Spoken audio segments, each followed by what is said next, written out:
In this demonstration, I'm going to show you how to make a very simple string stamp using a piece of cardboard. I think that's about 3 by 3.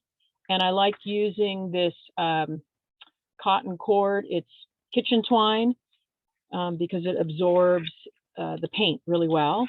So first thing I do is I cut a notch on one end, a notch on the other, and that notch is where I put my string. I anchor it, and then I can wrap it any way that I want. You can also do this with rubber bands. Okay, and then that's it. I'm done. Okay. Laura, could you use yarn, like thick yarn too? You can use yarn, but cotton really is the best. Synthetic somehow doesn't absorb as well. I've used rope. Here, I'm going to show you one with rope. I found this the other day when cleaning out the garage. I made a big stamp and I made a thicker, I glued this down. So that's another option. If you had a glue gun or you could just Elmer's glue, but you'd have to wait. You could make some sort of a pattern with more organic lines. So, and this is on fabric, which I could paint if I wanted to. All right.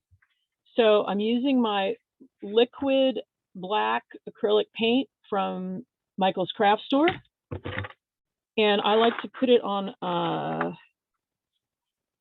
this cotton towel because I'm going to be using this as a stamp pad in a little bit. Okay, then I just take a flat brush, quickly go across the string, and then I like to rotate it to change the shapes a little bit. Add more paint as needed.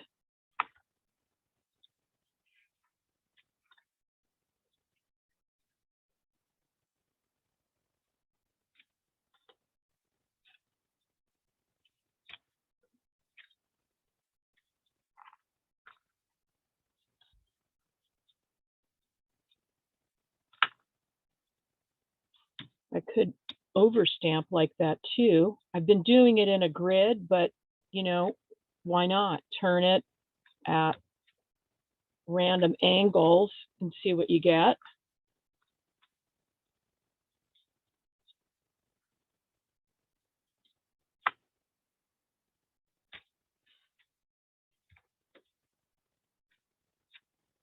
Okay, and because it's mixed media, you could save this stamp, and when this dries, you could paint colors over it and have the black peeking through, and this becomes a little, it might be a piece of material you include in a painting.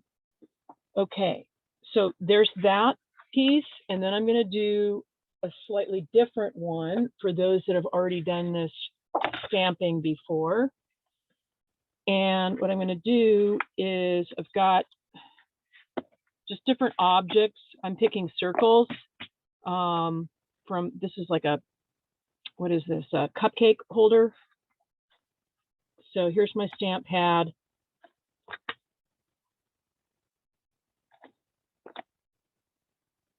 Gonna have some going off. And I could, that composition design handout that I believe I sent you, you can reference that. You could pick one of those compositions if you want. This is kind of a curvilinear composition. And this is going to produce really nice, distinct shapes that then I can paint in with the colors that I'm going to mix. Okay, some sort of a bottle cap.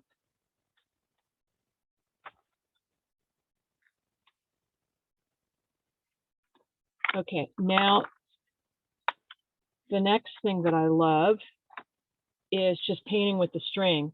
So I put my cotton cord down in the paint and I hold my brush on top and just pull it through, probably a couple times.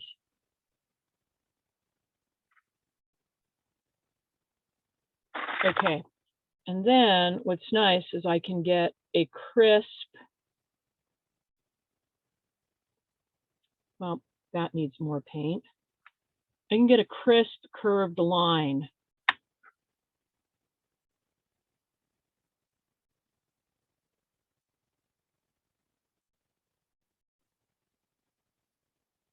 Really fun. You could just do the whole thing with just the string if you wanted to. Okay, and then, okay, one more. Because it's mixed media, you could also, I have this sheet music, so that would be really fun to do some of these circles on, and then come in later with the colors that I mix and paint this in.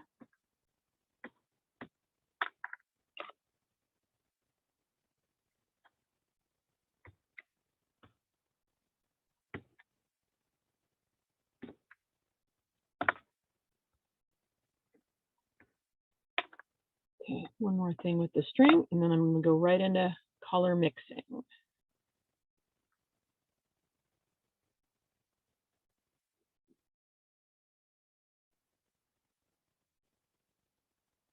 Okay, I'll get back to that later. I want to go on with the color mixing.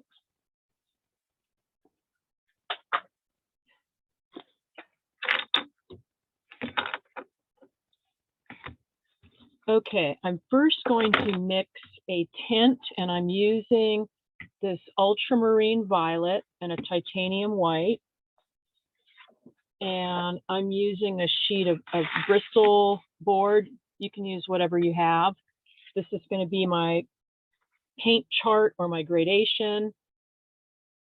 And this week I'm on purpose using colors that I wouldn't normally use.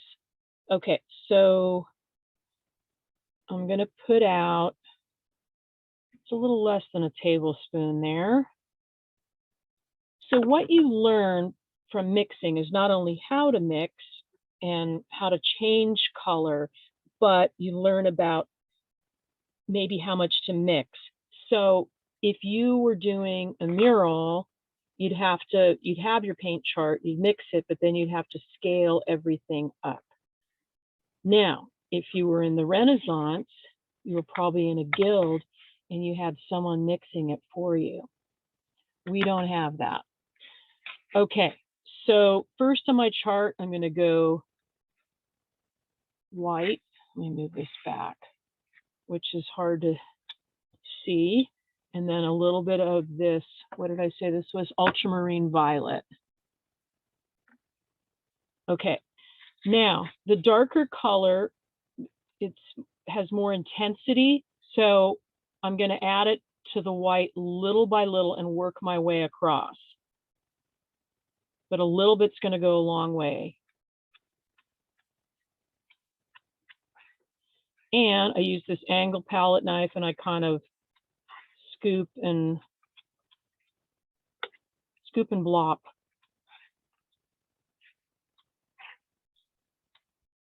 I'm going to add a little more.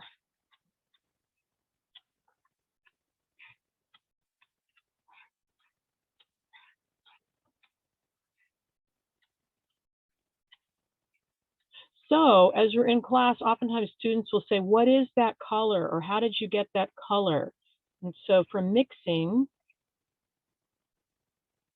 you can tell people. Okay, then what I need to do is reserve, almost forgot. I'm going to be painting with these colors. So I'm going to scoop, I don't know, about a quarter teaspoon there and put it down here at the bottom. Okay, so I'm reserving this for my stamp painting. Okay.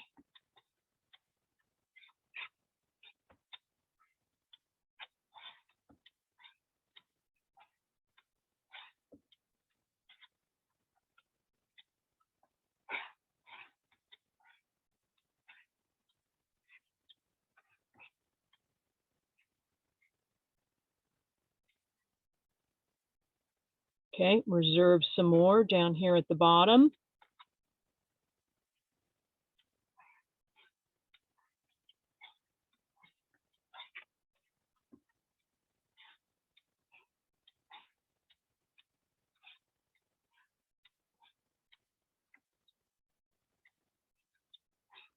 So like a landscape artist would have their color chart, and they would they could compare it to what they saw in front of them, or you could take a dab of paint and let's say it was, you know, purple flower. You could see, does that match?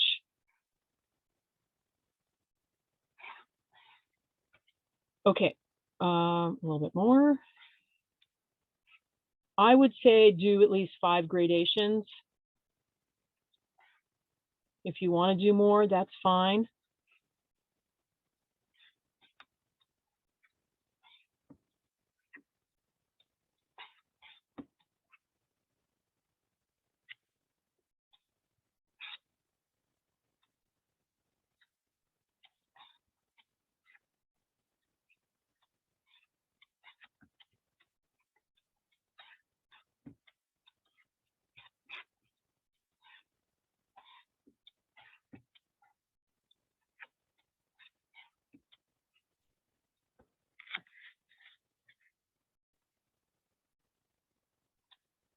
Okay, reserve some more down here.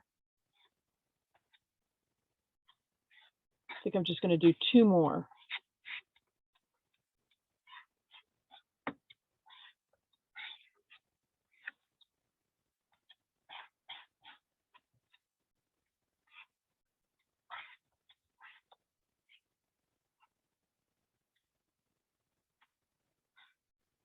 Reserve some more. And so I think you can see it's still rather light. It would take a lot more of this violet than I thought to make a smooth transition there. Okay.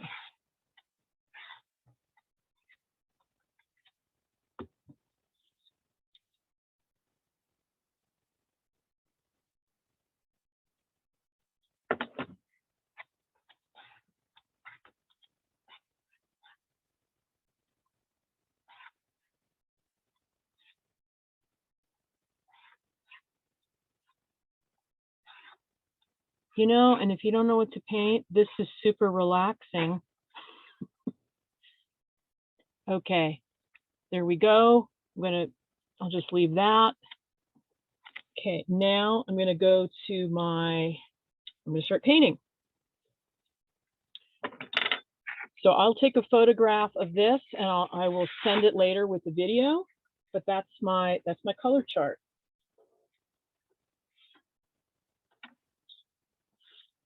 Okay, let's see. So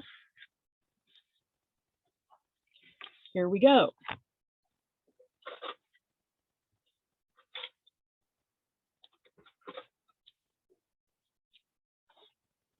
So the purpose of doing this is I'm going to try and use this gradation of paints, and we'll see how they all interact together and if they're harmonious.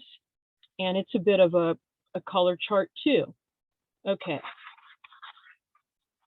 And I can do, you know, washes on here, which is nice because those black part of the stamping shows through.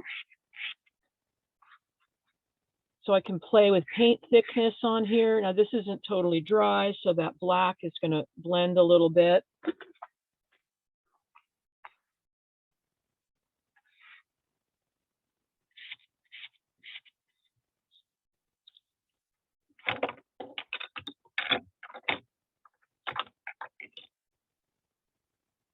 And then I can just go straight paint if I want, thicker.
Okay, so it's basically my gradation, my color chart, but in more of an interactive way.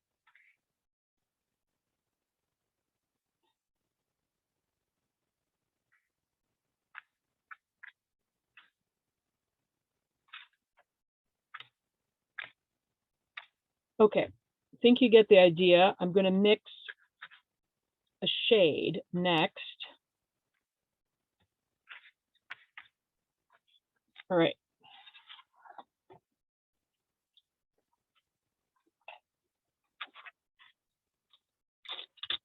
I'm going to hold this off to the side because I'm probably going to use it some more. Okay, now I'm going to, instead of using black to shade something, I'm going to use this Prussian blue, which looks black, and this light phthalo blue, and I'm going to try and shade this light blue with the Prussian blue.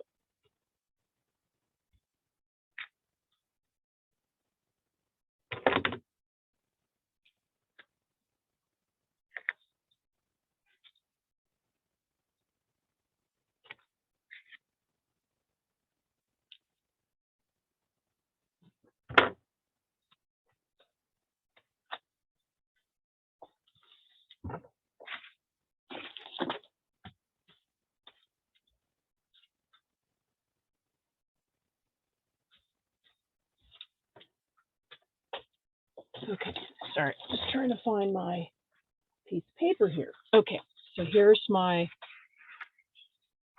strip, same thing again. Prussian blue,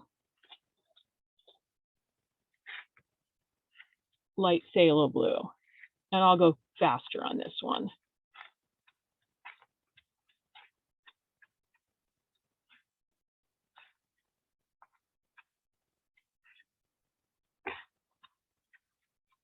So I think also what happens is you start mixing these palettes, you just see the amount of variation you get is pretty endless.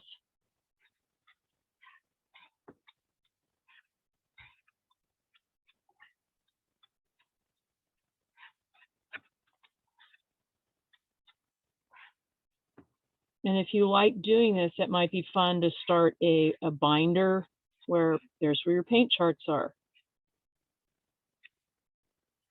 Okay, I'm remembering to reserve some paint. This is a nice blue, I like it.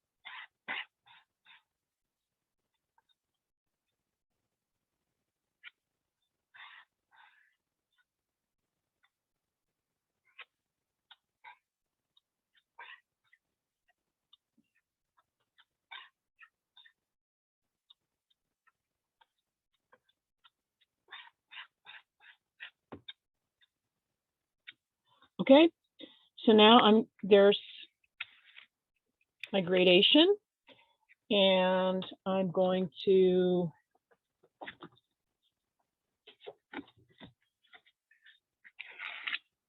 paint my curvilinear piece in.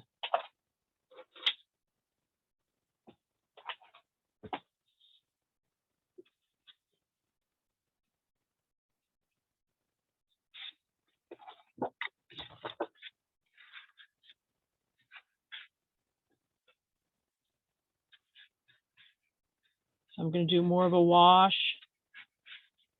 with these larger areas.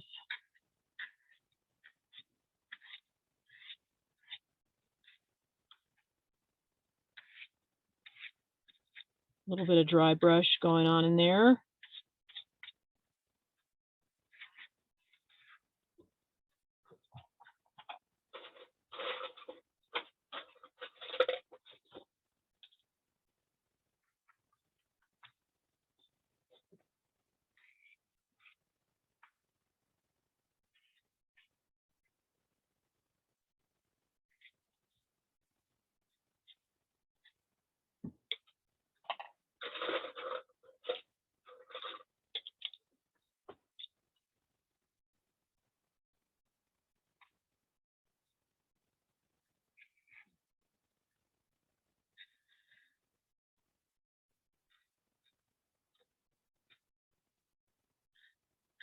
So I like this piece better than the last one. It has a lot more movement, and I could see myself on this one as I'm going to keep it all blue, but I could see maybe adding one dot of red if I was going to turn it into a painting somewhere to kind of throw it a little bit.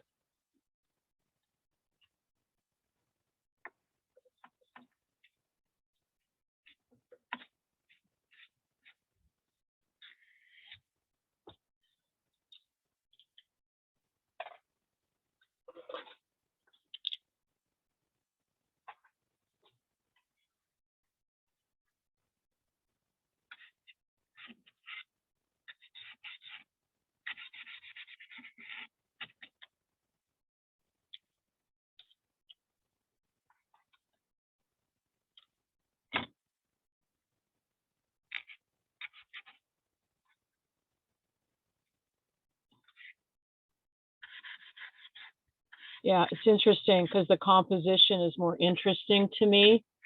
I just immediately am feeling like, oh, I wish I could add some other colors.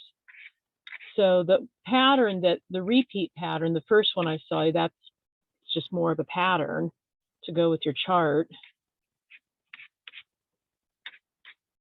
This I'm getting into something else, which is good.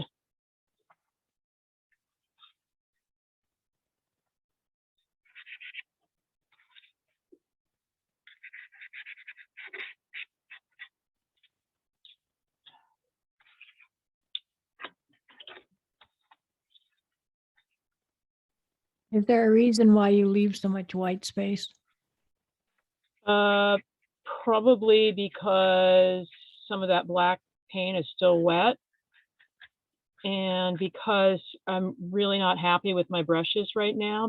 I feel like some of these brushes are really old. I need to go through and cull and get rid of them. And so they're kind of big. They're not cooperating. Like if I wanted to get up to, it's a good question, actually, Louise. So if I didn't want to leave so much white space, I should be using this nylon angled brush. And then I could do this. I could come right up to that edge. And then I wouldn't have so much white space, right? I didn't know if it was because this is for a demonstration and you didn't want to take very much time to make That's it. part of it. I'm always thinking, demonstrate, but you got to give them time to paint. So I didn't want to get persnickety about it, but that is a very good question. Why is there so much white space? Well, either I want it, or if I don't want that, then I'm going to have to shift the brush I use, which is another lesson. But okay, so I'm going to stop there. And then I think what I'm going to do after answering questions and you get going, I'm just going to have my camera down, and I'm going to try and use up all this extra paint, probably on that sheet music piece. And I'll probably combine both palettes and see what happens. That's what